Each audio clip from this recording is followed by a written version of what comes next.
Hi everyone, today we are going to do a scrapbook page. I've done lots of cards and really I need to stop putting off my scrapbook pages. So I got this really great scrap stack from, of all places, TJ Maxx. It's called the Alphabet Stack by DCWV and it's all black and white and silver and I got them for $5 and it has some really cute stuff in it. Of course it has all the letters. And today we're going to use the letter J because my son's name is Jackson. So black and white photo that we're going to use, and the first thing that we're going to do is mat it. So I'm going to measure the picture. We're going to do this the long way. Usually I would just glue it and cut it, but we'll measure it today. And just to be sure what size it is, sorry. It should be a 5 by 7, but it's a little shy of that. It looks like it's like 4 3/4 by 6 3/4. So we'll cut the mat 5 by 7, and I think that should be fine. So I'll get out my little cutter peen. I don't know why I always say it's little peen. It's really not. And we're just using plain black cardstock. And we'll measure 7 first. And I'm going to cut it all the way down, save my scraps. And then we'll cut the 5. It's still cold in here today, even though I don't have a sweatshirt on.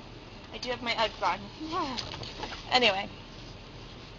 Okay, we're just going to mat the picture on there.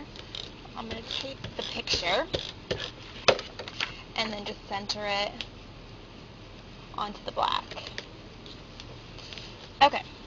Oops. I'm going to make sure I get my corners because they're the parts that usually peel up. Okay. And then this will go right here, except what I want to do is I want to cut this J so that it overlaps the picture. So to do that, I'm going to need an X-Acto knife. I'm just going to go across the circle just a little bit, just enough so it pulls up. There we go. Okay, and then we're going to go ahead and glue this down onto the paper. I did not do a good job gluing today. Okay. And the reason why I'm gluing this way is because I want to make sure it's exactly where it needs to be to underlap that J. Underlap. I think that I'm making lots of words up in these videos. Okay, sorry about that.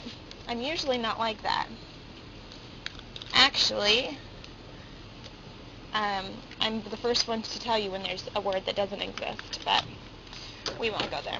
Okay, so there's our picture and our mat, and actually this paper has allowed me not to have to do a whole lot to it, but I do want to do some journaling down here, so that's the next thing we're going to do. And again, I think we might tuck this under the J here, so I'm going to go ahead and take that blade, and I'm going to go ahead and do that now.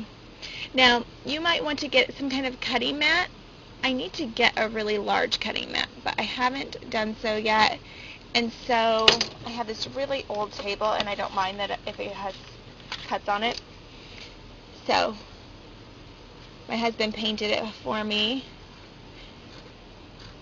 and it just, I mean, it's so old. Okay, and then that will go under there. Okay, instead of using a journal block for this white square, because I don't have any that are big enough, I'm just going to stamp a phrase on white cardstock, and the phrase says, "An entire world of possibilities waiting to be discovered." And we're just going to use black ink, and like I said, on white cardstock. Make sure you have something cushy, and then stamp down.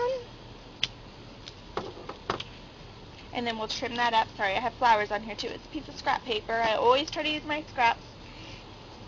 And then we'll cut that.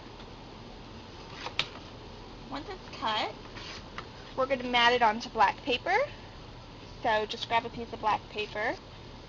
And again, I use scraps. So today we're going to use a scrap. And then we're going to trim around that. You're talking to me? Then once that's done, we're going to tie some blue ribbon around it. So I'm just going to grab some blue ribbon and tie it, and then slip it around. Hopefully I made it the right Perfect. And then we're going to pop dot the back.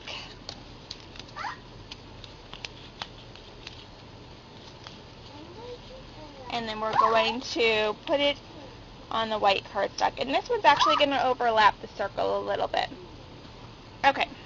Now, to bring the blue into the rest of the page, I decided that we should probably just do some little ribbon tags around the J. So they're going to look like this.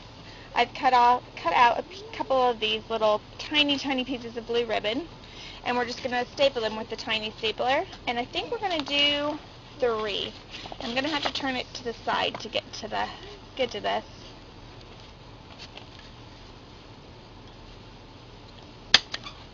And then one more.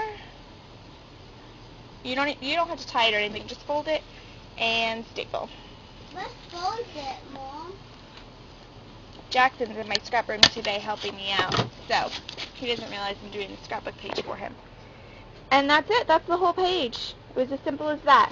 When you have that great paper from DCWV, sometimes it's too easy to do a page.